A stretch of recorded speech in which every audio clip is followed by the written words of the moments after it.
Salut, c'est Colombe Henrion. Bienvenue sur Sanitaire, le podcast du dispositif en partenariat One Health Océan Indien du CIRAD, en partenariat avec l'Agence régionale de santé La Réunion et l'association Les Petits Débrouillards de La Réunion. Dans ce podcast, vous en apprendrez plus sur One Health, une seule santé, l'interdépendance entre la santé humaine, animale et environnementale.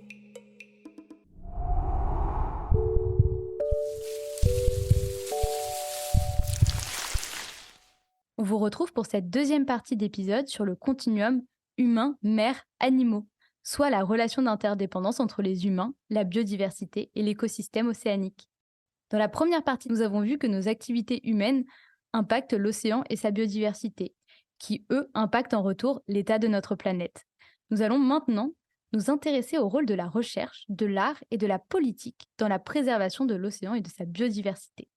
Pour cela, nous retrouvons Gilles Boeuf, biologiste, spécialiste de l'écologie marine et de la biodiversité, ancien président du Muséum d'histoire naturelle à Paris et professeur à Sorbonne Université. Rebonjour Gilles. Rebonjour. Julie Gauthier, apnéiste, réalisatrice et danseuse sous-marine réunionnaise. Rebonjour Julie. Bonjour.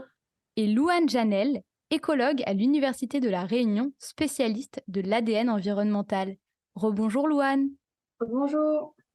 Stockage de CO2, production d'oxygène, ressources alimentaires, voies de transport et bien d'autres encore, l'océan et sa biodiversité sont indispensables à l'humanité.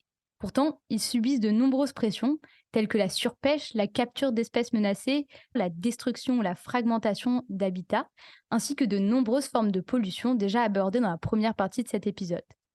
Pour notre survie et celle des autres êtres vivants, il paraît donc essentiel de préserver l'océan et sa biodiversité.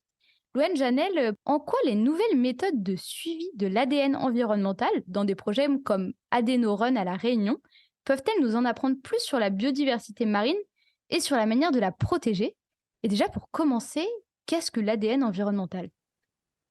Alors, l'ADN environnemental, c'est du matériel génétique qui est isolé directement d'échantillons environnementaux, que ce soit de l'eau ou du sol. En fait, chaque être vivant laisse des traces de son ADN dans son environnement, que ce soit des poils, des écailles, du mucus.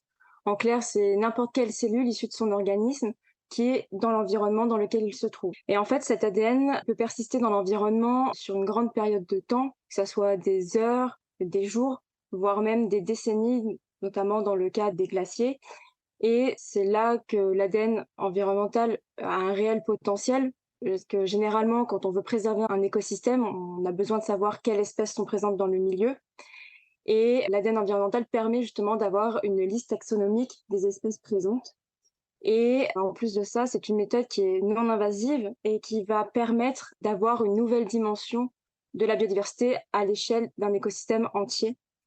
Et l'utilisation de l'ADN environnemental pour préserver la biodiversité marine, elle peut permettre d'avoir des informations précieuses, que ce soit sur la santé des écosystèmes marins, la surveillance des maladies, notamment avec la détection de certains pathogènes. Aussi, on peut avoir les impacts anthropiques avec la détection d'espèces qui sont envahissantes, ou encore d'avoir des notions sur l'effort de conservation pour des espèces qui sont menacées ou encore protégées. Et ça permet d'avoir une meilleure prise de décision de par les scientifiques, les gestionnaires, les politiques.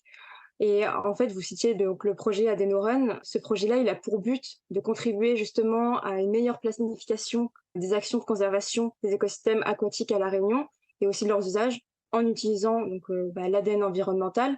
Et en fait, dans ce projet, on cherche à mettre en évidence différents indicateurs, donc des bioindicateurs de l'état de santé des écosystèmes, que ce soit des indicateurs microbiens, de poissons, des crustacés ou encore des macroinvertébrés benthiques. Et ça permettra de prédire l'impact d'activités anthropiques avec une augmentation de l'urbanisation, de l'agriculture. Anthropique qui est lié à l'être humain. Qui est lié à l'être humain, et voilà. Et aussi avec les facteurs environnementaux, avec si on a une augmentation des cyclones ou des perturbations environnementales avec de fortes crues, ça permet d'avoir une modélisation de ce qui peut arriver à l'issue de ces perturbations-là. Donc, avoir une meilleure connaissance pour essayer de mettre en place une meilleure gestion, pour résumer. C'est ça, tout à fait, ouais. Nous venons de voir comment la recherche peut contribuer à préserver la faune marine. À présent, nous allons explorer comment la vie océanique peut également aider et inspirer les chercheurs. Gilles Boeuf, en tant que président du Centre d'études et d'expertise en biomimétisme, pourriez-vous nous expliquer déjà qu'est-ce que le biomimétisme et en quoi peut-il être symbole d'espoir? On va revenir à Vinci, il y a 5 siècles. Il disait en 1516: «Prends tes leçons dans la nature, c'est là qu'est notre futur». Magnifique. Et Vinci n'a jamais construit d'avion, mais il avait dessiné des avions. Et c'est vrai que c'est le fait d'aller regarder très modestement comment le vivant fait pour résoudre des questions et des problèmes. Et nous, dans notre espèce d'arrogance perpétuelle, surtout chez les mâles, chez les humains, hein, on a complètement oublié qu'on est complètement lié à ce vivant qu'on évoque depuis tout à l'heure. Ce qu'on n'a pas dit tout à l'heure aussi, qui est important à rappeler, tu vois, Colombe, c'est qu'un bébé humain qui naît, hein, il est fait d'eau liquide aux trois quarts. Et que l'eau liquide de l'humain, le sang, le liquide céphalo, c'est de l'eau salée. Chacun d'entre nous, ici qui discutons là, on a un petit océan au sein de chacun d'entre nous, 3 fois moins salé que le grand frère. Donc ça, il faut le dire, on vient de ce milieu-là. Hein. Vous regarderez vos prises de sang, ben écoutez, 142 millimoles de sodium, 105 de chlorure, 3 de potassium, c'est de l'eau de mer, ça, en fait. Hein. Il faut le rappeler. Alors, le biomimétisme, on s'est dit, voilà, on va regarder cette proximité entre l'humain, le vivant non humain et tout le système organisé de la vie sur la Terre pour chercher des idées. Et ça marche super bien. Donc, le biomimétisme, c'est de regarder comment les êtres vivants font pour s'adapter, pour respirer, pour vivre, pour faire tout ce que vous voulez. Pourquoi ils arrivent à des performances qui sont extraordinaires, hein, vu par rapport à ce que peut faire un humain qui est assez limité. L'humain, il court pas très vite, il saute pas très haut, il lance pas très loin.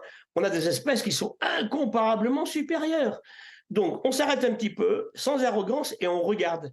Je vais prendre un exemple comme la libellule. Je vais arriver au marin juste après. La libellule, c'est ma chouchoute. Hein. Moi j'ai ma chouchoute. Ma libellule, elle vole à presque 100 km/h avec 2 watts. Quel ingénieur polytechnicien sait faire ça? Ma libellule, elle voit à 360 degrés. Elle voit 300 images à la seconde, hein, pour mon ami cinéaste. Là, vous imaginez ce que c'est? Ma libellule, elle a 9 techniques de vol. Et en accélération, elle peut encaisser 30 G, 30 fois l'accélération de la Terre. Un pilote de chasse en avion, il est out à 9 G. Voilà. Comment elle fait? Puis elle fait ça depuis 345 millions d'années. Alors, au lieu de mettre des pesticides dans les mares et des parkings par-dessus, allons voir comment elle fait. Donc voilà le principe. Et pour revenir aux marins qui nous intéressent aujourd'hui, on construit en ce moment le CEBIOS à Anglette, hein, près de Biarritz, un centre de recherche qui sera entièrement dédié à la bioinspiration à partir d'organismes marins. Des microalgues, des macroalgues. Par exemple, un exemple récent, c'est qu'on a sorti donc un sang artificiel utilisé chez l'humain, également un liquide de préservation des plaquettes sanguines, inspiré d'une polychète marine, un ver poilu qui vient de l'océan, parce que quand la mer descend à Roscoff, ben, il n'a plus beaucoup d'oxygène. Comment il fait, hein? Et tout ça, c'est intéressant. On a travaillé beaucoup sur des ailerons de baleines, par exemple, et on s'en inspire pour faire des pales d'éoliennes beaucoup plus efficaces que ce qu'on faisait auparavant. On arrive à faire du verre maintenant, beaucoup plus léger que le nôtre. Là, vous avez une fenêtre derrière vous, là. Incassable, auto-nettoyant, transparent et compostable quand on a fini. Et bien ça, qui sait faire ça? Les petites diatomées marines que connaissent bien aussi Louane et puis Julie. Voilà, donc aller chercher dans le vivant des idées. Alors bien sûr, hein, on va s'inspirer, c'est pas une copie pure et simple, et ça marche bien. Ce qu'il faut, pour ça, il faut une trilogie. Il me faut un chercheur, il me faut un ingénieur et il me faut une entreprise. Hein. Si ça ne marche pas en même temps, on n'y parviendra pas. Et le CEBIOS favorise ces rencontres entre des labos de recherche, des entreprises, et puis des gens qui ont des idées un petit peu intéressantes en matière d'invention, en sens de l'ingénieur. Et ça marche très bien. Hein. Donc voilà, le biomimétisme nous permet d'aller beaucoup plus vite, et je terminerai là-dessus. Le vivant ne s'auto-empoisonne jamais. Tout à l'heure, on parlait avec Julie de la pêche à la dynamite ou au cyanure. Hein. On parlait avec Louane des pesticides et des métaux lourds. Le vivant, non, non. Le vivant recycle tout. Il ne met rien à la décharge. Nous, on met à la décharge. Le vivant fait tout, on l'a dit, avec très très peu d'énergie. Revenez à ma libellule. Le vivant, il innove tout le temps pour tout le monde, y compris pour les gilets jaunes. C'est quand même pas mal. Hein. Et puis enfin, le vivant, il travaille avec des éléments très simples et dans des conditions très simples.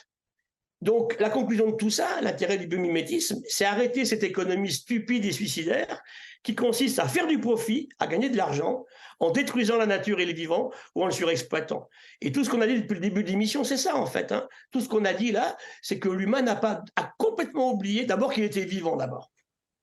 Oui, et comme vous dites, c'est un peu rien ne se perd, rien ne se crée, mais tout se transforme et on a beaucoup à apprendre à ce niveau-là. Vous avez tout à fait raison. Merci beaucoup, Gilles. Alors, Julie, vous avez un regard artistique sur cette biodiversité océanique et on a déjà commencé à en parler un petit peu tout à l'heure. Est-ce que vous pouvez développer sur l'inspiration qu'elle crée cette fois-ci chez les artistes comme vous? Comment vous a-t-elle inspiré dans votre travail? Alors, vaste sujet, en sachant que je fais des films très fictionnés, on va dire, qui mettent pas forcément en lumière des animaux marins. Tout à fait. J'utilise ce milieu pour sa magie. Voilà, pour moi, l'élément eau est un élément extrêmement magique et en fait, on a perdu la magie dans la réalité du monde. Voilà, quand l'humain est capable de beaucoup de choses, notamment de beaucoup d'inventions, avec les effets spéciaux, quand on parle de l'image. Et donc, on invente un imaginaire qui est du biomimétisme. Il suffit de regarder les différents avatars. En fait, c'est que des interprétations de choses qui existent déjà. Donc moi, ce que j'essaye de faire, c'est de remettre dans le cœur de l'homme la magie du milieu sans artifice. Voilà. Et effectivement, c'est les différents scénarios, c'est les différents univers que l'on trouve sous l'eau, parce que souvent quand on parle d'océan, on voit des coraux, on voit des poissons multicolores, mais en fait, il n'y a pas que ça. Il y a énormément plus de choses à montrer. Et ce qui est intéressant, c'est de voir toute cette diversité. Et j'adore, moi, aller, par exemple, dans des endroits qui ressemblent on a l'impression d'être sur une autre planète. Par exemple, j'ai fait un film dans les cénotes au Mexique où il y a des branchages, où il y a une espèce de nuage d'acide qui semble venir d'un film de science-fiction, mais en fait, ces choses-là existent sur Terre. J'essaie de réorienter le regard de l'humain sur la beauté naturelle des choses et sur la magie que représente le milieu pour essayer de se le réapproprier et ne plus aller chercher du rêve dans de la fiction, parce que le rêve, il suffit d'ouvrir la fenêtre et de regarder la magie d'une libellule. Et ben c'est là, on n'a pas besoin d'aller si loin que ça. Il faudrait qu'on se reconnecte à la magie et à la beauté du réel. Et si je me trompe, vous avez également fait un film où on a l'impression d'être sur la Lune alors qu'en fait on est dans les fonds océaniques, non? Complètement. C'est un film que j'ai tourné en Polynésie, dans le courant, dans une passe. Et la manière dont j'ai incliné la caméra donne l'impression que en fait, le personnage orbite autour d'une planète parce que l'eau a cette capacité extraordinaire de faire voler l'humain. Donc, sans artifice, on est comme si on était dans l'espace, sans avoir besoin de dépenser d'énergie, de quoi que ce soit. On peut se retrouver en apesanteur, il suffit d'aller dans l'eau.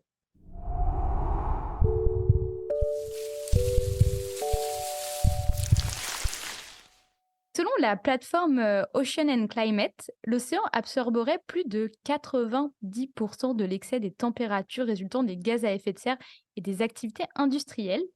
Gilles Boeuf, pourquoi est-il essentiel d'adopter une approche interdisciplinaire telle que One Health, qui, je le rappelle, repose sur l'interdépendance entre la santé humaine, animale et environnementale, pour protéger à la fois la nature océanique et terrestre? Tout à l'heure, vous avez déjà un petit peu commencé à nous parler des différents corps des métiers qui pouvaient travailler ensemble. Alors maintenant, est-ce qu'on peut parler de ce One Health, justement? Vous savez, finalement, quand on parle avec des humains, ce qui les préoccupe beaucoup, c'est leur santé. Hein, quand on dit quelles sont les sciences, qu'il faut garder la médecine tout le temps. Mais cette médecine, et les médecins ont eu quelques torts aussi. Hein. Une grande partie des microbes ont été découverts par des vétérinaires, par exemple. On l'a oublié. Les coronavirus ont été trouvés par des vétérinaires chez des chauves-souris. Donc aujourd'hui, il faut vraiment un continuum. On parlait océan, terre tout à l'heure. Donc, de la médecine, je dirais, des connaissances écologiques de l'environnement, pas que les animaux, les plantes aussi. Le mildiou de la vigne peut influencer la santé publique. En ce moment, on a des problèmes de tuberculose bovine. Le virus, le coronavirus, c'est un très bel exemple. On a dit tellement de bêtises là-dessus. C'est un virus de chauve-souris. L'humain n'a pas inventé le virus, il a créé les conditions du saut d'espèces. Comment le virus est passé d'une pathologie à des chauves-souris à des humains. Et ça s'est passé durant l'été 2019. Donc mon axe, c'est dire aux gens, voilà, considérons le milieu. Si votre champ n'a plus de vie dans les sols, tout à l'heure j'aimais beaucoup quand Louane nous parlait d'ADN environnemental, on en fait beaucoup nous sur les sols de vigne en ce moment, et c'est extrêmement riche. Je vois avant glyphosate ou sans glyphosate. Je vois avant la pluie ou après la pluie. Je vois avant le sulfate de cuivre et après. Donc ça veut dire que c'est de considérer tout ça de façon générale et globale. Et pour ça, il faut vraiment une grande participation de tous. Donc il nous faut des ingénieurs, il nous faut des techniciens, des chercheurs, mais aussi des sciences participatives. On n'en a pas encore parlé. Justement, le muséum à Paris, c'est 2500 personnes, 500 chercheurs et 20 000 amateurs, entre guillemets, qui nous appellent tous les jours. Hein. J'ai vu tel poisson trompette hier à tel endroit. J'ai ramassé la première pomme dans mon jardin. En allant plonger, tu vois, Julie, au large de Marseille, j'ai aperçu tel poisson. Et on voit des choses incroyables. Par exemple, maintenant, on pêche à Arcachon, Julie, des dorades coryphènes. Hein. Un poisson que... de chez nous. Mais pas à Arcachon. Chez moi, à Bagnous, il y a des barracudas partout. Et ces sciences participatives sont intéressantes parce qu'ils sont partout et tout le temps en même temps. Est-ce que vous pouvez expliquer ce que sont les sciences participateurs pour les auditeurs et auditrices qui ne sauraient pas? Il y a le mot science dedans, donc il faut un protocole. Hein. On met un protocole très simple. Par exemple, sauvage de ma rue. Hein, on lâche les gens dans Paris, on va voir les mauvaises herbes. C'est génial. Elles sont géniales, ces mauvaises herbes. Hein. Par exemple, Speeple, on prend une petite fille avec un appareil photo ou un petit garçon, et il photographie tout ce qui se pose pendant 20 minutes sur une fleur. Et on suit tout comme ça la vie des pollinisateurs. Ça va être beaucoup de travaux en plongée aussi. Hein. Le type, au lieu de se balader avec sa bouteille, on ne chasse pas, hein, c'est bien clair. Nous, on regarde, on watch. Hein. Et ça, c'est super riche. Alors, bien sûr, il faut des bases de données très importantes. Donc, c'est là aujourd'hui qu'on a un effort à faire absolument fantastique. Mais le problème, c'est quand on voit la dégradation des milieux, et c'est ça qu'il faut qu'on fasse admettre aux gens autour de nous, c'est qu'on peut protéger une zone près de chez nous, on va y faire attention, et les participatifs, ils ne laisseront pas le député du coin couper leur forêt ou massacrer la zone littorale. Hein.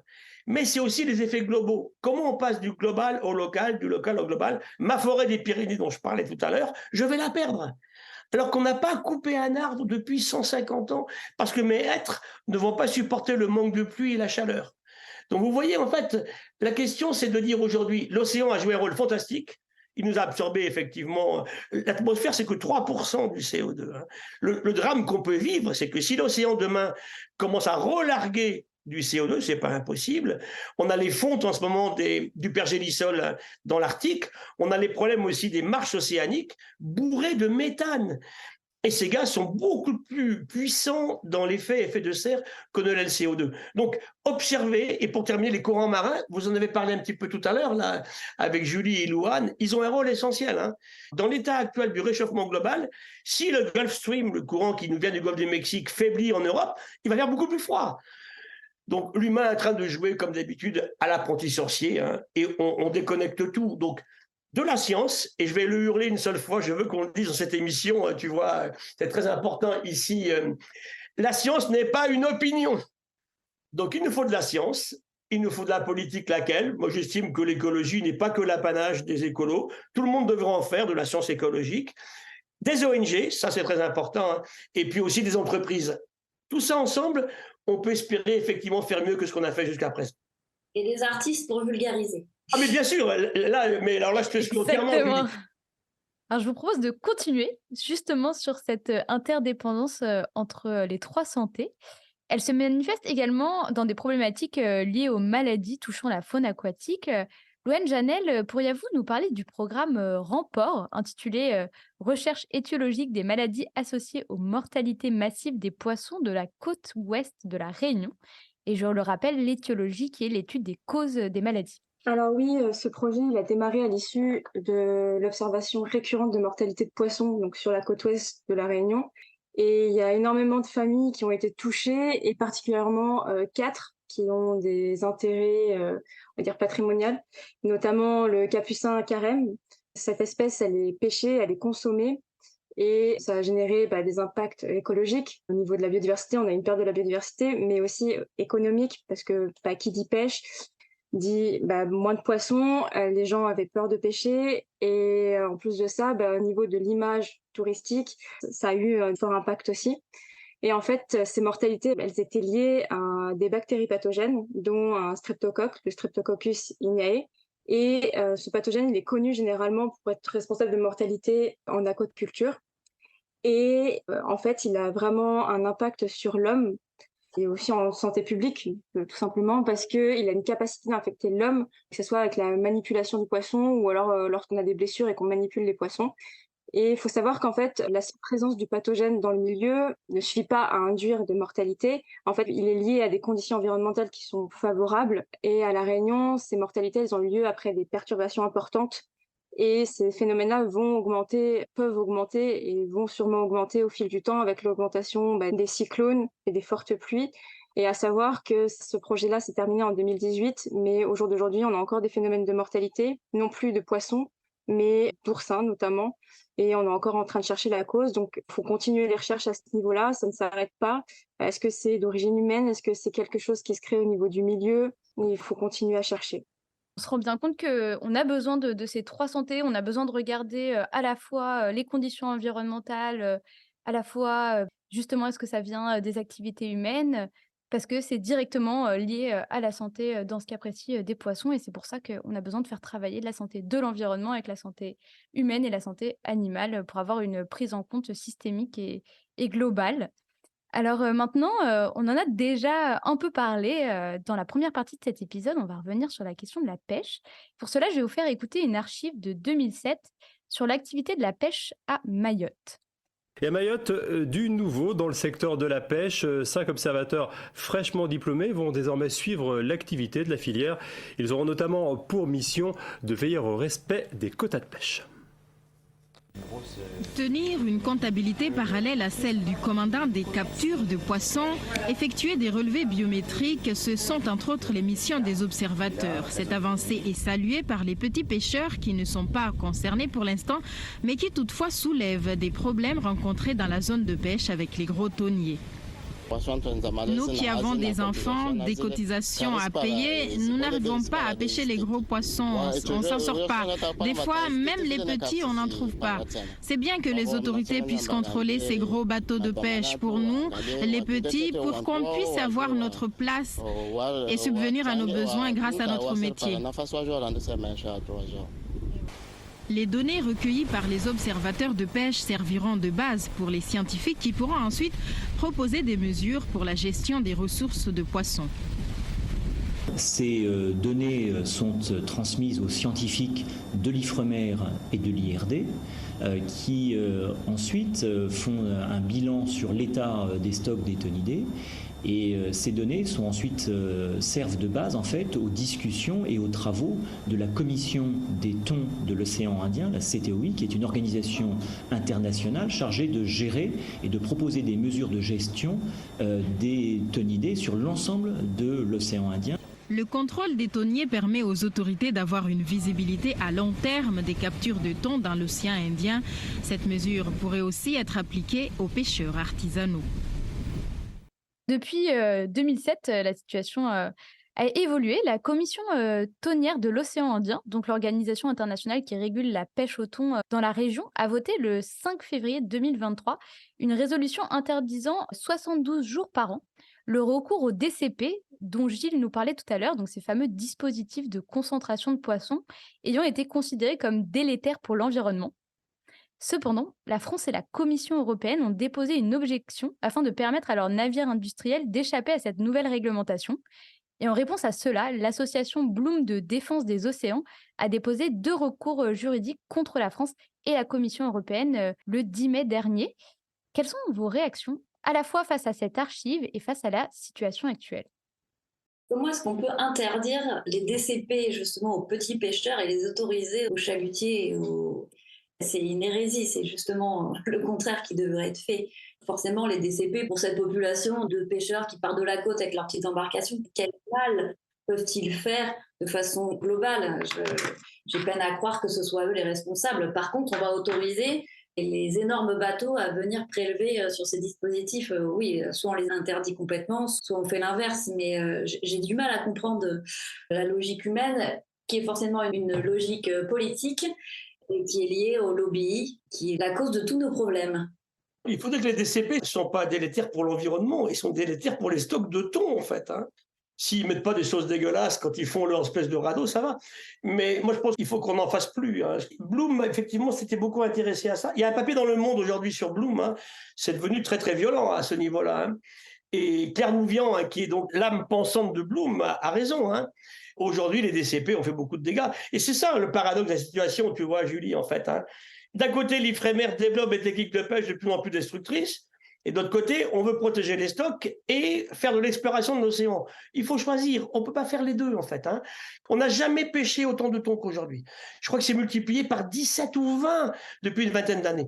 C'est pas possible de continuer comme ça. Moi, je me suis beaucoup battu à l'époque, j'étais en Méditerranée, à Banyuls, tu sais. On se battait pour interdire la pêche au thon rouge. 2007, le ministre, nous, au niveau de l'ICAT, la commission méditerranéenne, on dit 12 000 tonnes de thon possibles. Le ministre va à Copenhague, il dit 29 000. Et cette année-là, les pêcheurs pêchent 67 000 tonnes de thon. Eh bien, si on avait laissé faire, il n'y aurait plus de thon rouge en Méditerranée. Et là aussi, je ne suis pas d'accord avec les écolos non plus, parce que les écolos ont dit que le thon s'est éteint. Pas du tout. Ce qu'on a éteint, c'est le stock de thon rouge de Méditerranée. Donc, on a pris des mesures à partir de 2011, 2012, 2013, 2014. On a arrêté les bateaux après 2 semaines de mer, et le thon rouge est revenu. Le thon rouge aurait suivi exactement l'exemple de la morue à Terre-Neuve. La morue n'a pas disparu de la planète. Elle a disparu des zones de pêche où on pêchait depuis 500 ans en harmonie. Et c'est là que les pêcheurs devaient comprendre aussi qu'il faut absolument aujourd'hui qu'on limite l'accès à la ressource. Sinon, ça se finit toujours par sa destruction. Oui, mais on doit la limiter aux gros chalutiers. Est-ce qu'on doit la limiter ? À tous. Parce que tu sais, moi j'ai regardé des petits pêcheurs. Par exemple, je prends le cas de l'anguille en ce moment, la civelle. Ce n'est pas des gros bateaux qui la pêchent. Ils sont en train de la détruire. C'est des tout petits bateaux. Ils sont trop nombreux. Et oui, parce que c'est quantité pharaonique. Il n'y a pas de pêche industrielle de... Si ? Non. Mais c'est pour dire que c'est pas aussi simple que ça. Moi, je veux défendre les petits, on est bien d'accord. Quand on voit la pêche africaine que tu connais, par exemple, en Mauritanie ou au Maroc, les gros bateaux chinois, coréens ont tout détruit. Et les petits pêcheurs africains, on en a vu un tout à l'heure, là, où quelqu'un de l'océan Indien n'a plus accès au stock. Ça, c'est clair. Mais il ne faut pas croire que parce qu'on est tout petit, on fait moins de dégâts. Le seul aspect pour moi, c'est l'état du stock. Si le stock est bon, on peut le pêcher. S'il n'est pas bon, on arrête tout. Le bar disparaît en France en ce moment, tu sais. Et parce que les gros sont les pêchés sur les zones des petits. C'est ça. C'est une remarque que vous faites souvent dans vos interviews, Gilles, c'est justement que dans le milieu océanique, il est plus pertinent de prendre en compte les stocks que de prendre en compte la disparition d'une espèce. Et c'est vrai que je pense que c'est quelque chose que tout le monde n'a pas forcément en tête et je trouve ça intéressant que vous le souligniez. C'est ce qu'on appelle la gestion systémique, c'est-à-dire qu'on ne peut pas s'intéresser seulement au thon rouge ou au maquereau, il faut prendre tout l'ensemble d'un écosystème. En plus, vous savez que ces grands poissons pélagiques, on les connaît bien tous les quatre ici, ils font des distances incroyables. Tout à l'heure, on parlait des requins à La Réunion, tu vois, Julie, il me disait, un requin qui a pu attaquer un surfeur à La Réunion, il peut être à Madagascar le lendemain. Donc, ils font des très grandes distances, c'est des grands voyageurs. Donc, il faut gérer effectivement de façon systémique. Et puis surtout, je crois qu'aujourd'hui, il faut beaucoup plus de respect. C'est pour ça qu'on a créé Éthique Océan, et nous, notre limitation, c'est au niveau des restos, au niveau des restaurateurs. On veut aujourd'hui, c'est comme pour la corne du rhinocéros, que les grands restaurateurs, qui gagnent beaucoup d'argent en faisant ça, bien sûr, ne mettent plus à leur carte des poissons dont le stock est menacé. C'est le cas du maquereau en France ou d'anguille en ce moment, tu vois. Ouais, non, mais ça paraît tout à fait logique. Le problème, c'est que l'humain est un animal complètement démesuré. Il ne connaît pas la limite. C'est ça, c'est ce que vous disiez, toujours plus de consommation et on a un petit peu de mal à réguler.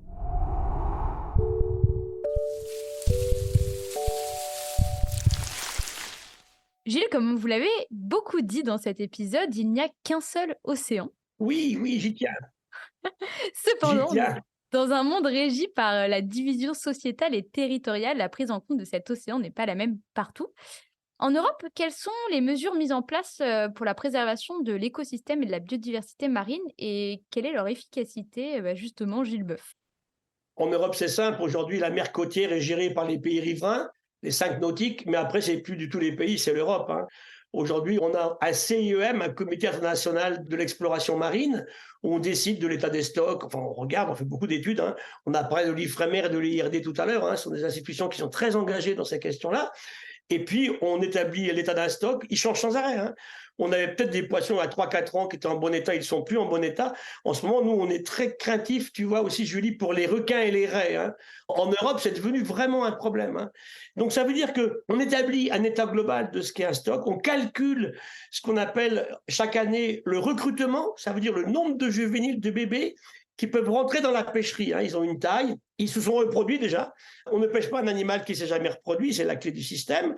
Et puis, ils vont être pris par des mailles du filet qu'on fixe à l'avance. Ça ne marche pas trop mal. Je pense que dans nos pays aujourd'hui, c'est plutôt mieux que ça a été. Mais ce n'est pas merveilleux. Hein.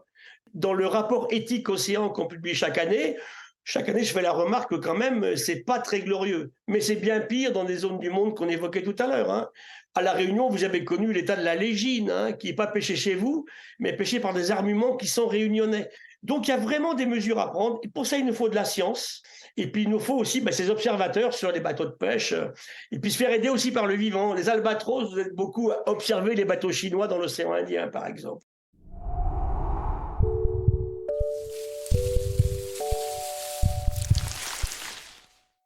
Le 20 juin 2023, les États membres de l'Organisation des Nations Unies ont officiellement adopté un traité, Biodiversity Beyond National Jurisdiction, visant à protéger les espèces sauvages en haute mer qui sont de plus en plus menacées par la pollution, les changements climatiques et la surpêche.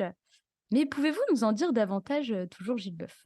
C'est un but depuis très longtemps. En 1963, on avait fait un texte qui s'appelait la Convention de Montego Bay. On avait partagé la mer ouverte. C'est-à-dire que j'enlève les mers côtières immédiates et les 200 nautiques. Hein. Mais ce qui fait que la France, aujourd'hui, c'est le deuxième propriétaire d'eau marine au monde, hein, après les États-Unis. C'est fou. Parce qu'on a des petits îlots comme Clipperton, hein, des très vastes zones qui peuvent être des zones de pêche ou de ressources aussi minérales au fond. Donc, il fallait aller plus loin parce que ça ne gérait que la surface.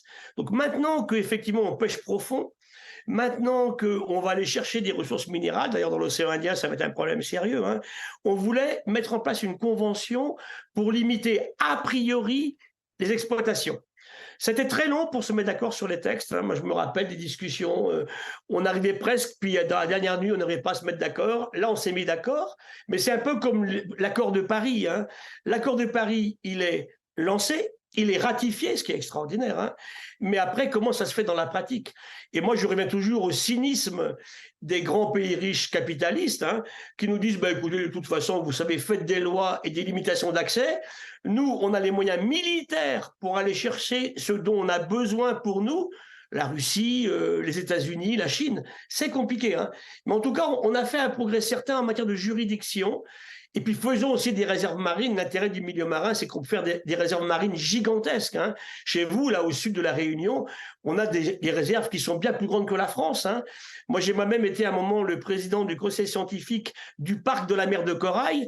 C'est 3 fois la France en superficie. Hein. Maintenant, est-ce qu'on a les moyens d'observer, vous voyez un peu, hein, un petit bateau de 24 mètres, tu imagines un peu ce que c'est, pour voir toute la mer de Corail? On y croit, il faut y aller de toute façon, mais on n'avait pas d'outils juridiques. Il nous les faut maintenant. J'attends les premières condamnations, moi. Mais moi, ce qui me questionne, c'est que de ce que j'ai compris, ce traité, il propose de mettre en place des études d'impact avant justement de pouvoir aller puiser des ressources aussi bien vivantes que minérales. Mais au final, la décision in fine, elle revient à l'État en question. Donc, c'est pas un traité qui est coercitif. Donc, est-ce que c'est pas limitant justement de dire, bon, ok, il y a une étude d'impact, potentiellement, ça va avoir un effet négatif pour telle ou telle espèce, mais au final, l'État fera ce qui lui convient à lui. Oui, tu as raison, mais c'est la première fois qu'on fait ça, tu vois. J'aurais voulu qu'on fasse pareil sur Terre aussi pour les forêts, tu vois, et pour nos forêts sèches, tu vois, en Calédonie, et pour nos forêts tropicales humides. On n'a jamais été aussi loin. Est-ce que c'est entièrement satisfaisant? Tu sais, à chaque fois qu'il y a une convention, on me questionne dans les journaux en France, Gilles Boeuf, ni content ni déçu à chaque fois.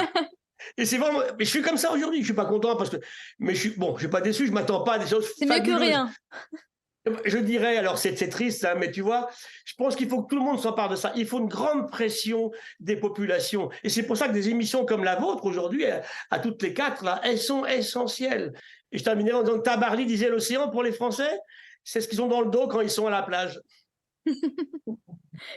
Merci beaucoup, Gilles. Alors, justement, on vient de le dire, la chose, c'est que le constat de ces dégradations environnementales, elles peuvent être anxiogènes. Julie Gauthier, j'ai entendu dire que vous aviez traversé, ce qu'on appellerait une période d'éco-anxiété qui, je le rappelle, est l'anxiété provoquée par l'état écologique du monde. Comment avez-vous, surmonté cela? Est-ce que c'est grâce, justement, à votre travail au cinéma et à votre investissement dans la sensibilisation, des individus à la cause océanique? Alors, il est intéressant de dire que l'éco-anxiété est en fait de l'éco-lucidité, c'est-à-dire qu'on peut D'accord. penser au l'état actuel du monde et que du coup on s'en inquiète et on a bien raison de le faire. Le truc, c'est que de rester dans la tétanie et la peur ne sert à rien. Et donc, en fait, c'est un énorme travail personnel, un travail sur soi, de compréhension de ce qu'on peut faire et ne peut pas faire. On ne peut pas sauver le monde. Donc ça, c'est une certitude. Par contre, on peut faire de son mieux, parce qu'effectivement, quand on est éco-anxieux ou éco-lucide, on se réveille le matin, on va faire des courses, on vit, et rien n'est positif, en fait. On fait rien de positif pour l'environnement. C'est juste impossible d'avoir un mode de vie qui puisse aller dans le sens vers lequel on devrait aller pour que tout aille mieux. Et donc, il faut se dire qu'il faut juste faire ce qui est en notre pouvoir et continuer à être heureux. La clé, c'est de ne pas se culpabiliser parce qu'il y a forcément de grandes instances qui font beaucoup plus de mal que nous et qui aiment bien culpabiliser les petits et la population. Donc, c'est pas à nous de sauver le monde, on est bien d'accord, mais que chacun peut faire sa part. Donc, se concentrer là-dessus, sur se dire que la perfection n'existe pas, on ne peut pas être parfait. À partir du moment où on est bien avec sa conscience et qu'on a l'impression d'aller dans le bon sens, eh ben, il faut se congratuler, il faut être heureux de ça et continuer à vivre en se faisant plaisir parce que c'est comme ça qu'on met des énergies positives dans le monde et c'est pas du tout à travers la colère et la revendication trop violente. Il faut juste faire les choses à son échelle. Je pense que c'est une bonne conclusion de cet épisode. C'est vraiment, chacun de sa discipline, de sa manière, certains via la science, certains via l'art, certains via la politique ou l'action citoyenne ou associatif, peut jouer sa part. C'est un petit peu la fable du colibri. On a tous notre rôle à jouer et il est important. Et justement, maintenant, la question que je vais vous poser, c'est quelle pourrait être la contribution de la population? Qu'est-ce qu'on peut faire, nous, en tant que citoyens et citoyennes, pour préserver l'océan et par extension, nous préserver nous-mêmes? Louane Janel. Comme disait Gilles tout à l'heure, je pense qu'il est important de faire de la science participative. Il n'y a pas longtemps, j'ai rencontré les fondateurs de Plankton Planet et eux, ils visent à développer des outils simples et qui permettent à tout le monde de voir ce qui se passe dans l'eau, notamment des petits microscopes qui permettent d'identifier le plancton qui passe. Et ça, je pense que pour préserver l'océan ou n'importe quel écosystème, les gens passent par le visuel et on a tendance à vouloir protéger quelque chose que l'on a vu et faire participer les gens, pour moi, ça permettrait vraiment de préserver, n'importe quel écosystème, mais vraiment passer par la vision des choses. On protège quelque chose qu'on a vu généralement. Oui, c'est tout à fait vrai, ça devient concret. Je ne sais pas si c'est eux qui font ça, mais à La Réunion, il y a la possibilité de prendre en photo, les queues des baleines pour, les recenser et après si c'est une baleine qui n'a pas encore été identifiée, on a le droit de choisir, le nom qu'elle portera. Donc c'est vrai qu'on se sent tout de suite beaucoup plus concerné et ça peut aider et on a notre part à jouer, notre rôle à jouer, c'est un bon conseil.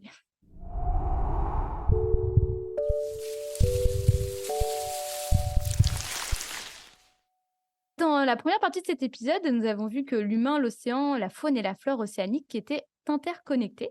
Et dans cette deuxième partie, nous avons constaté que l'art, la recherche scientifique, le monde politique et la population peuvent associer leurs forces pour travailler ensemble à la préservation de l'océan et des espèces marines. Merci à tous les trois. Voulez-vous ajouter quelque chose? Je voudrais dire une chose, c'est que je crois qu'une des clés pour qu'on réussisse, hein, c'est donner de l'émerveillement sur ce qu'est le vivant. Arrêtons le catastrophisme, la collapsologie, et je suis entièrement d'accord avec Julie. Ça marche pas. Vous savez ce qu'elles me disent, mes étudiantes à Sciences Po à Paris? Elles ont 22 ans. Hein. On fera pas de bébé. Donc et nous, on en a fait beaucoup trop. Hein. Je rappelle qu'on est passé de 2 milliards d'humains en 1940 à 8 aujourd'hui. Donc là, donnez de l'émerveillement. Et les femmes, vous avez un rôle essentiel. C'est elles qui gèrent la démographie, c'est pas les mecs. Hein. Des spermatos, il y en a partout. C'est les femmes qui vont gérer ces questions-là. Donc aujourd'hui, avec les Africaines, partout, les populations de pêcheurs qu'évoquait tout à l'heure Julie chez les Japonaises, moi je connaissais les mêmes en Patagonie, elles ont disparu. Hein. Donc voilà, de l'émerveillement, c'est tellement beau que franchement, ça serait vraiment trop triste si ça finissait en quenouille comme on l'imagine à l'heure actuelle par la collapsologie. Vous avez raison, on a besoin d'espoir et c'est aussi l'espoir qui donne la force d'agir. Parce que, comme disait Julie tout à l'heure, si on tombe dans du coup l'éco-lucidité, enfin, ou l'anxio-lucidité, je ne sais pas comment le dire, on risque d'être figé et ça ne sera bénéfique pour personne. Donc, Le mouvement, c'est la vie. L'eau, c'est la vie, mais le mouvement aussi, c'est la vie. Donc, il faut pas être à l'arrêt. voilà, donc se mettre tous en mouvement à notre échelle comme on peut. Alors maintenant, l'épisode touche à sa fin. Avant de nous quitter, est-ce que vous auriez justement une œuvre d'art, un film ou un livre sur la thématique de l'épisode pour inspirer nos auditeurs et auditrices? Chacun votre tour. Alors, moi, venant de La Réunion, quand j'étais petite, il y avait très peu de baleines et quand il y avait une baleine qui passait sur la route du littoral, il y avait des bouchons gigantesques. Et maintenant, il y en a énormément. Et il y a un film magnifique qui est sorti cette année qui s'appelle Les Gardiennes de la planète de Jean-Albert Lièvre et qui est passé d'ailleurs à La Réunion, qui est en salle en métropole, qui peut être retrouvé sur Canal+ en VOD. Il y a aussi un petit bouquin qui est super beau qui s'appelle donc Les Gardiennes de la planète et il y a énormément d'infos sur les baleines, leur comportement, la manière dont elles communiquent, plutôt que de vouloir aller voir ces baleines, parce qu'on est beaucoup à aller les voir maintenant et parfois même à les déranger, c'est bien du coup de se renseigner sur leur comportement, sur leur intelligence. Et donc ce film et ce livre sont vraiment un superbe outil de communication. Il est très bien fait, il est très ludique et il est très onirique, il y a des images sublimes. Donc je le conseille vivement, Les Gardiennes de la planète. Merci Julie. Les deux autres? Il y a 2 films, hein. Le film Océan de Jacques Perrin, 2010, et puis celui qui sort cette semaine là, de Yolande, notre amie canadienne québécoise, qui s'appelle L'Océan vu du cœur. Voyez-le, il est très très bien fait. Merci Gilles. Louane? Je dirais un film qui fait prendre conscience de beaucoup de choses, c'est Avant le déluge. Dans mon entourage, il a fait prendre conscience de l'importance de préserver les écosystèmes et des espèces en voie d'extinction, etc. En plus, il y a la voix de Leonardo DiCaprio, donc les gens auront tendance à écouter et à être plus concentrés. Merci, c'est intéressant de voir à la fois Julie dans la première partie qui explique à quel point son art a fait prendre conscience de beaucoup de choses à des gens et à quel point vous, votre famille a aussi pris conscience de choses à travers le cinéma. Donc, ça donne de l'espoir et il faut continuer dans cette lignée. Merci à Gilles Boeuf, Julie Gauthier et Louane Janel de nous avoir éclairés sur le continuum humain, mer et animaux. Vous venez d'écouter Sanitaire, le podcast du dispositif en partenariat One Health Océan Indien du CIRAD, en partenariat avec l'Agence régionale de santé La Réunion et l'association Les Petits Débrouillards de La Réunion. Si notre épisode vous a plu et que vous souhaitez en savoir plus sur l'interdépendance entre la santé des animaux, celle de l'environnement et la nôtre, abonnez-vous sur notre page. Vous pouvez aussi nous suivre sur Instagram, Facebook et LinkedIn. Cet épisode a été écrit, réalisé, enregistré et monté par moi-même, Colombe Henrion. Audrey Chaunette s'est occupée de l'animation sonore, Léa Chanron de l'infographie. À très vite, bonne écoute.